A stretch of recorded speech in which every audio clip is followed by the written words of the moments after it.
प्रिय भक्त, रामायण हिंदू धर्म का एक धार्मिक और पवित्र ग्रंथ है जो महर्षि वाल्मीकि द्वारा लिखा गया है, जिसमें हमें भगवान विष्णु के श्री राम स्वरूप का वर्णन मिलता है, जिनके जन्म का उद्देश्य रावण का अंत कर इस धरती से राक्षसों का विनाश करना था। आज हम जानेंगे रामायण के इस संदर्भ में जब श्री राम के हाथों रावण की मृत्यु प्राप्त हुई। कितने दिनों तक चला श्री राम और रावण का यह महाकाल युद्ध, किस प्रकार श्री राम ने रावण का अंत किया, आइए जानते हैं। रावण एक महान पंडित था, जिसे इस संसार में महादेव का सबसे बड़ा भक्त भी कहा जाता है। रावण ने वर्षों तक महादेव की कठोर तपस्या कर उनसे अनेक वरदानों की प्राप्ति की थी। वो शक्तिशाली जरूर था, परंतु उसका आचरण अत्यधिक दुराचारी था। वो सदैव अपनी शक्तियों का प्रयोग अनुचित कार्य को करने के लिए ही करता था। रावण का अंत तो उसी दिन सुनिश्चित हो गया जिस दिन पृथ्वी लोक पर राजा दशरथ के घर मां कौशल्या के गर्भ से प्रभु श्री राम ने जन्म लिया था। श्री राम का वनवास जाना और रावण द्वारा माता सीता का हरण होना भी रावण का अंत करने के लिए पूर्व सुनिश्चित था। रावण ने अपनी बहन शूर्पणखा के अपमान का प्रतिशोध करने के लिए माता सीता का हरण किया था। वो माता सीता के रूप पर मोहित हो गया था और उन्हें अपनी रानी बनाना चाहता था, परंतु माता सीता ने उसके इस प्रस्ताव को भी स्वीकार नहीं किया।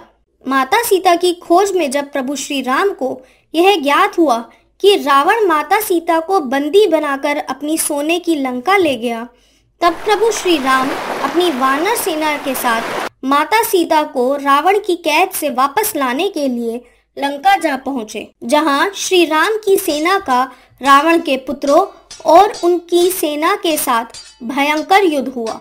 रावण के पुत्र नरांतक, तृषा और अक्षय कुमार का वध हनुमान जी द्वारा हुआ और लक्ष्मण जी ने रावण के पुत्र अतिकाय और इंद्रजीत का वध किया और वनराज बाली के पुत्र अंगद ने रावण के पुत्र देवंत का वध किया था। वहीं रावण के महापराक्रमी अनुज कुंभकर्ण की मृत्यु प्रभु श्री राम के हाथों हुई थी। अपने समस्त कुल का नाश होते देखकर भी रावण ने अपने अहंकार को नहीं त्यागा और यही उसके समस्त कुल का पतन का कारण भी बना। प्रभु श्री राम और रावण का युद्ध रामायण का अंतिम और सबसे भीषण युद्ध था। तो आइए जानते हैं इसके संदर्भ में। अपने समस्त कुल के अंत के पश्चात रावण अत्यंत क्रोधित था।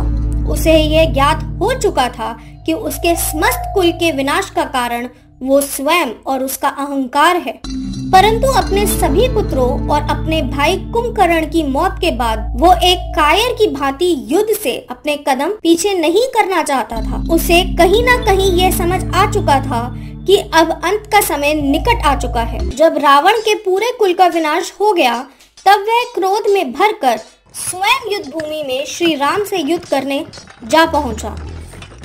प्रभु, रावण अपने दिव्य रथ पर सवार होकर आपसे युद्ध करने आया है और आप बिना रथ के उससे युद्ध करें, यह मैं कदापि नहीं देख सकता। प्रभु, आप कृपया करके मेरे रथ पर सवार होकर रावण से युद्ध करने के लिए जाएं। प्रभु श्री राम युद्ध भूमि में जाने के लिए इंद्र देवता के रथ को स्वीकार कर लेते हैं। आज मेरे मन की वर्षों से जल रही प्रतिशोध की अग्नि शांत होगी जब मेरे हाथों तेरा अंत होगा। राम, श्री राम तक पहुंचने से पहले उनके सेवकों का सामना तो कर ले रावण। हा हा हा हा हा हा हा हा। अब बालक भी युद्ध भूमि में रावण से घृणा करने आ रहे हैं। हा हा हा हा हा हा हा। सुग्रीव के पश्चात हनुमान जी भी रणभूमि में रावण से युद्ध करने के लिए गए, लेकिन हनुमान जी भी रावण को परास्त नहीं कर पाए। उसके बाद जामवन जी ने क्रोध में आकर रावण के वक्ष स्थल पर इतनी जोर से प्रहार किया कि रावण उसी क्षण मूर्छित होकर अपने ही रथ में गिर पड़ा। रावण को मूर्छित देखकर उसका सारथी मातली रथ को युद्ध भूमि से बाहर ले गया। अरे मूर्ख, तूने सबके सामने हमारी नाक कटवा दी। तू हमें युद्ध भूमि से एक कायर के भांति ले आया। अगर तुझे युद्ध भूमि से लाना ही था तो मेरा मृत शरीर ले आता। कम से कम इस संसार के सामने मेरा मस्तक तो नहीं झुकता। तूने तो मेरे नाम को कलंकित कर दिया मूर्ख। अब चल जल्दी, मुझे युद्ध भूमि में लेके चल। रावण पुनः युद्ध भूमि में श्री राम से युद्ध करने जा पहुंचा। राम, तेरा काल युद्ध भूमि में आ गया। तेरा अंत करने के लिए मैं और प्रतीक्षा नहीं कर सकता। बातों से युद्ध भूमि में युद्ध नहीं करे जाते रावण। उठाओ अपना धनुष और युद्ध आरंभ करो। इसके बाद प्रभु राम और रावण के बीच भीषण युद्ध शुरू हो जाता है। श्री राम स्वयं विष्णु जी का अवतार थे, परंतु रावण ने भी अपने अनेक तप से अनेक शक्तियां और सिद्धियां प्राप्त करी थी। इसीलिए उसे युद्ध में हराना कोई सरल कार्य नहीं था। श्री राम और रावण दोनों ही एक दूसरे पर दिव्य और विनाशकारी अस्त्रों और शस्त्रों से प्रहार कर रहे थे, परंतु दोनों के बीच का युद्ध का कोई अंत नहीं था। प्रभु श्री राम और रावण के बीच पूरे 7 दिनों तक युद्ध चलता रहता है।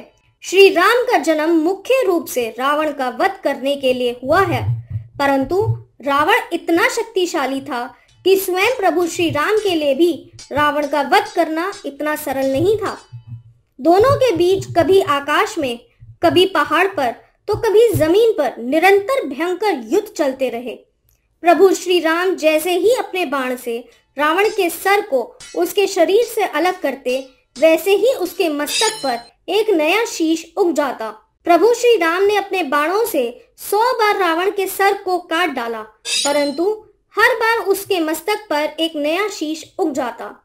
प्रभु श्री राम भी ऐसा होता देख दुविधा में पड़ गए। हमारे बाण इस प्रकार कैसे असफल हो सकते हैं? इन्हीं बाणों से तो हमने मरीच, घर और दूषण का वध किया है। इन्हीं बाणों से हमने अनेकों राक्षसों का वध भी किया है, परंतु इन्हीं बाणों से रावण का वध करना संभव क्यों नहीं हो पा रहा है? श्री राम को इस प्रकार दुविधा में पड़ा देख विभीषण जी श्री राम को रावण की मृत्यु का मार्ग सुझाने के लिए उनकी सहायता के लिए उनके पास आते हैं। ए कुलद्रोही, भ्राताद्रोही विभीषण, मेरा पुत्र मेघनाथ उचित ही कहता था, अगर मैंने तुम्हें पहले ही मृत्यु के घाट उतार दिया होता तो आज मेरे कुल का विनाश कभी नहीं होता। आज लंका का इतिहास ही कुछ और होता। मैंने तुझे जीवित छोड़ के अपने जीवन की सबसे बड़ी भूल कर दी। तूने लंका का सारा भेद देकर पूरी लंका ही ढा दी।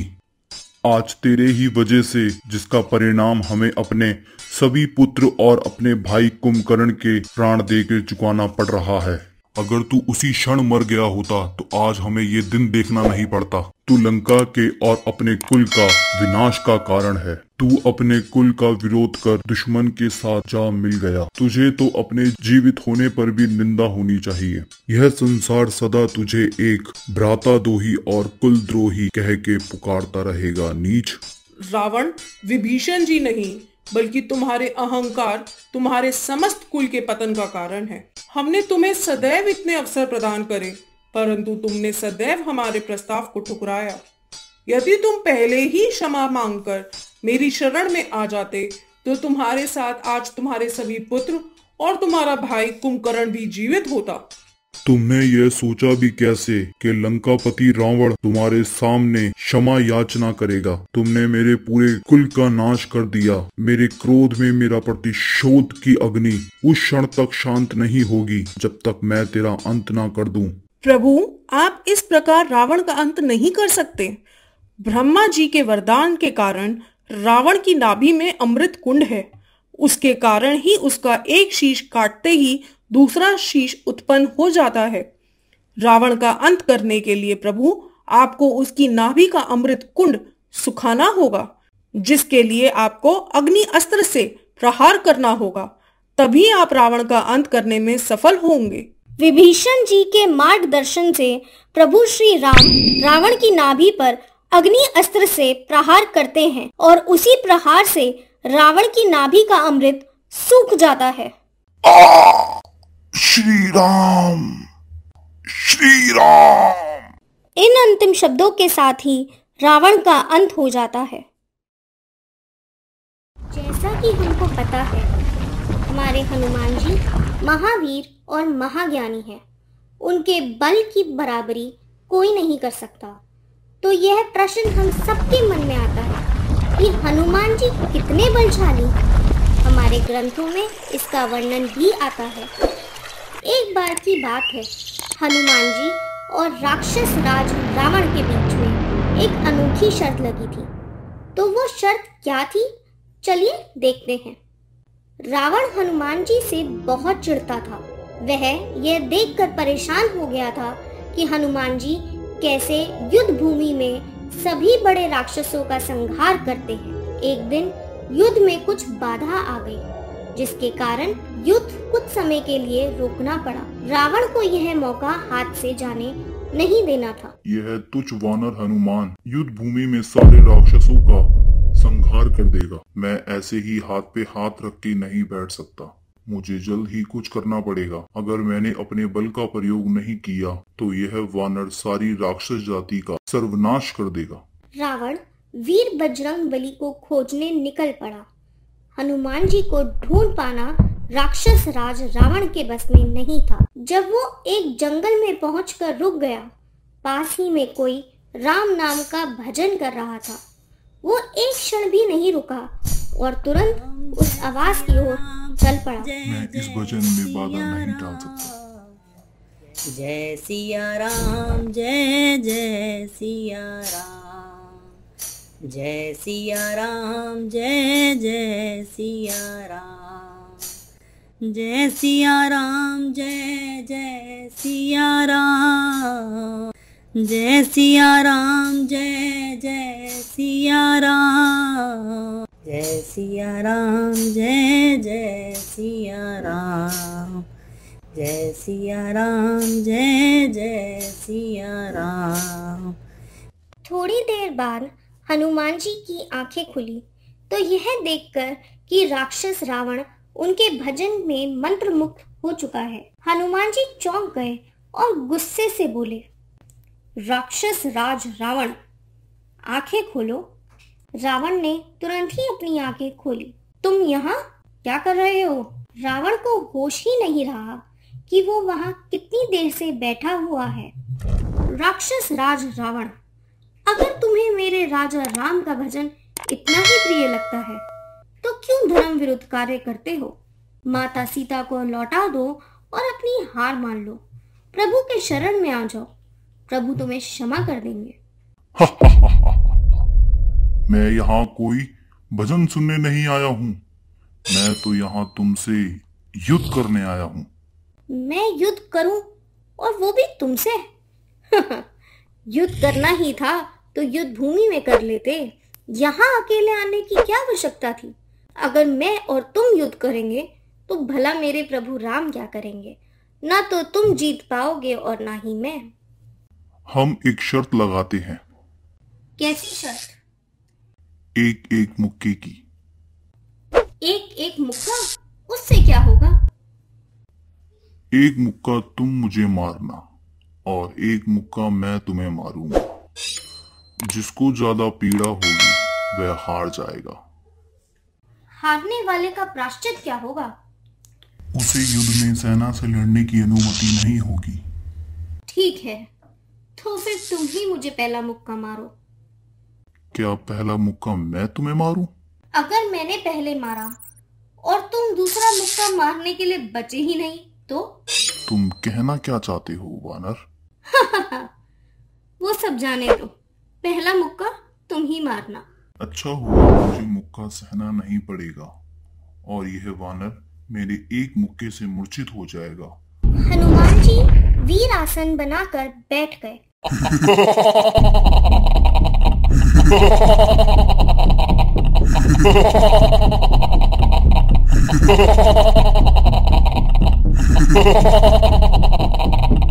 उसने अपना असली रूप धारण कर लिया।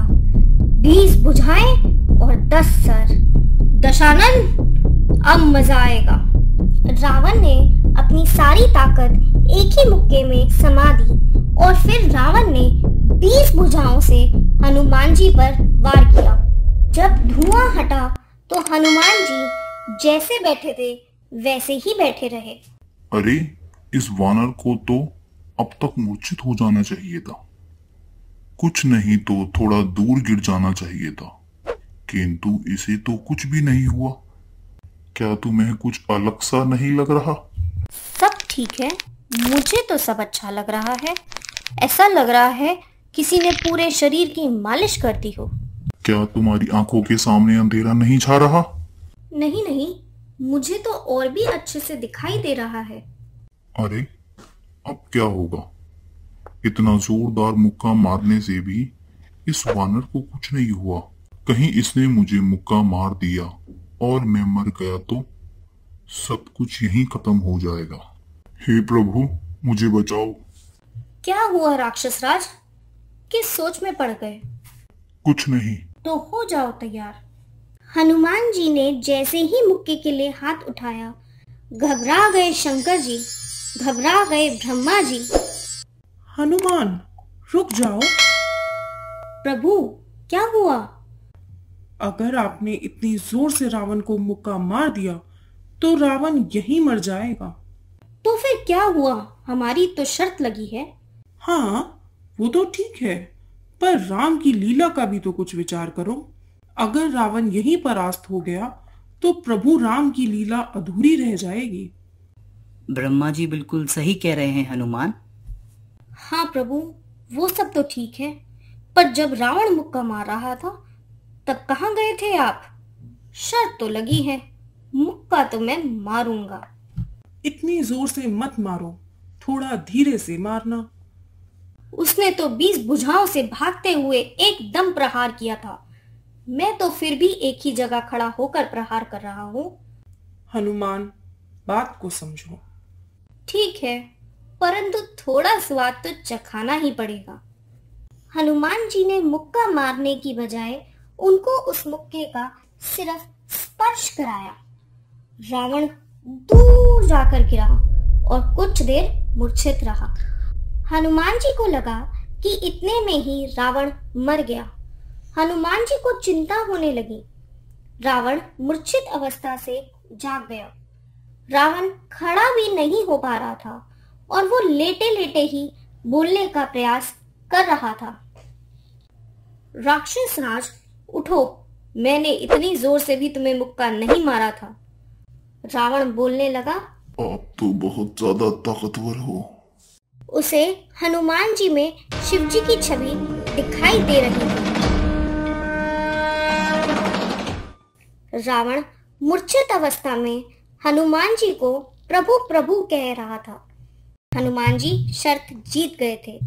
कहते हैं रावण को मुक्के का प्रहार ऐसा लगा जैसे वज्र का प्रहार हो और रावण हनुमान जी की प्रशंसा करता ही रह गया। तो हनुमान जी के पास अतुलित बल था जिसकी तुलना नहीं की जा सकती। जय सिया राम। यह बात तब की है जब रावण युद्ध में पराजित हो चुका है और मृत्यु के निकट है। श्री राम ने लक्ष्मण से कहा कि वे रावण के अंतिम समय में कुछ ज्ञान प्राप्त करें। लक्ष्मण रावण के पास जाते हैं, लेकिन शुरुआत में ही एक गलती कर बैठते हैं। आइए इस दृश्य को देखते हैं। लक्ष्मण, रावण एक महान विद्वान था। यद्यपि वह अधर्म के पथ पर चला, फिर भी उसके पास बहुत सारा ज्ञान है। जाओ, उससे कुछ अंतिम शिक्षा प्राप्त करो। जी भैया। लक्ष्मण रावण के पास जाते हैं और उसके सिर के पास खड़े होते हैं। रावण, तुम महान विद्वान हो। अपने अंतिम समय में मुझे कुछ ज्ञान दो जिसे मैं अपने जीवन में धारण कर सकूं। रावण कुछ नहीं बोलता और चुपचाप लक्ष्मण को देखता है। लक्ष्मण असमंजस में श्री राम के पास लौट जाते हैं। श्री राम ने पूछा, क्या हुआ लक्ष्मण, तुम बिना कुछ जाने ही वापस आ गए? मैंने रावण से कई बार पूछा, परंतु उन्होंने कुछ जवाब ही नहीं दिया, इसीलिए मैं लौट आया। श्री राम बोले, लक्ष्मण, तुम कहाँ खड़े हुए थे? भैया, मैं रावण के सर की ओर खड़ा हुआ था ताकि वो मुझे आराम से सुन पाएं। लक्ष्मण, यदि तुम्हें किसी से ज्ञान प्राप्त करना हो तो हमेशा विनम्रता दिखाओ और उसके चरणों में स्थान ग्रहण करो।